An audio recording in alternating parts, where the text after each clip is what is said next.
Tonight I would like to begin with a video. This is China's Kunming city. The pictures are from August this year. On your screen are 15 high-rise buildings. All of them are unfinished apartments. For 8 years, these 15 buildings have just stood here. The developer ran out of money, so the apartments were never really completed. Chinese authorities finally woke up last month. They planted 85,000 bombs, 85,000 bombs, and decided to blow up everything. Onlookers were heard screaming when that happened.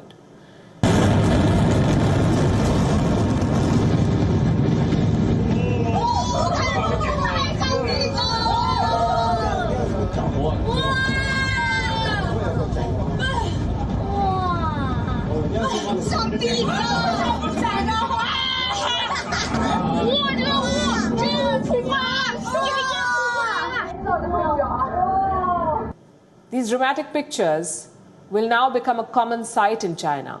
More unfinished buildings will be blown up by authorities. Imagine what this does to people who put their life savings in these apartments. Why are Chinese authorities doing this?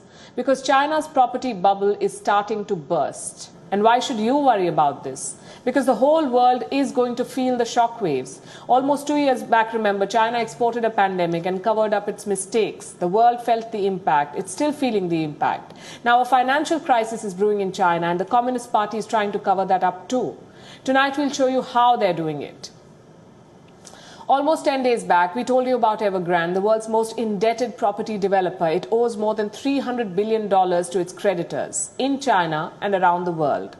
But Evergrande does not have the money to pay back these loans. 2 weeks back, creditors began lining up outside the company offices to get their money back. Some even tried to commit suicide. They were desperate. They wanted to get their life savings back. Now their worst fears are coming true.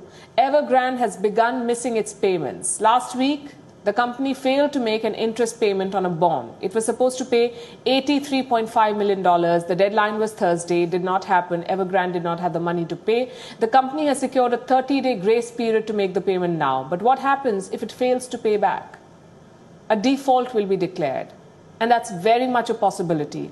The bondholders do not know if they'll get their payment. Who are these bondholders? Many of them are average Chinese citizens. If Evergrande defaults, they will all lose their life savings. Their wealth is going to be wiped out, and that is just the tip of the iceberg. The fallout of Evergrande's collapse would be far-reaching. The company owes money to more than 171 domestic banks and 121 other financial firms. And they all fear defaults. Evergrande is on the brink of a collapse. If the company declares bankruptcy, it will lead to a collapse of the financial system in China. The future of the Chinese economy is at stake, and this is not an exaggeration. So what is being done about Evergrande? Well, China has largely been silent about the crisis, but behind the scenes it is resorting to censorship and crackdowns to contain the damage.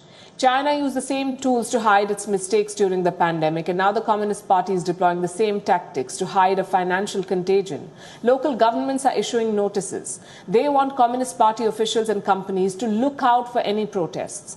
Officials have been asked to watch angry citizens like aggrieved home buyers or unpaid contractors, even former staffers of Evergrande who were laid off. Why are these people being tracked? Well, we found the answer to this question in a directive from the Housing Department in Lingshan County. Let me quote from it. This is what it says. Follow the demand to spot them early, diffuse early, control early, and deal with early. The heads of property development firms must personally take in hand the work of dealing with petitions and maintaining stability. Now, Chinese officials fear the protests could get out of hand, so they want local officers to nip them in the bud. In the meantime, Beijing is trying to keep the markets afloat. Last week, China's central bank pumped $71 billion into the financial system. This extra money is supposed to calm the investors, give the message that there is enough money to keep the banking system afloat. This is like using Band-Aid to fix a wound that needs surgery. How long can China prop up the markets? Cash injections help in the short term. They might hide the symptoms of distress for a while, but they will never be able to treat the malaise of Chinese economy. The fact is that there is a real estate bubble in China. It is fueled by debt and kept afloat by money that does not really exist. The Evergrande crisis is just the beginning. The actual crisis is much bigger. As of 2018, 50 million homes, 50 million homes were lying vacant in China. These apartments and houses were built but found no buyers. And China, has many ghost cities, acres of concrete with no takers. According to one assessment, there is enough empty property in China to house more than 90 million people. And I'll put that figure in perspective for you. There are enough empty homes in China to fit in populations of 5 G7 countries. Citizens from France, Germany, Italy, the UK and Canada, they can all fit into the empty apartments of China. So there are millions of homes lying empty. There are no buyers. What do you think will happen to the developers who built these properties?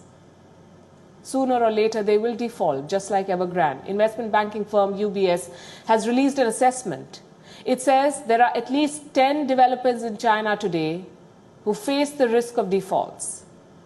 So there could be more Evergrandes in the near future. China's real estate sector is like a house of cards at the moment. The world should brace for its collapse.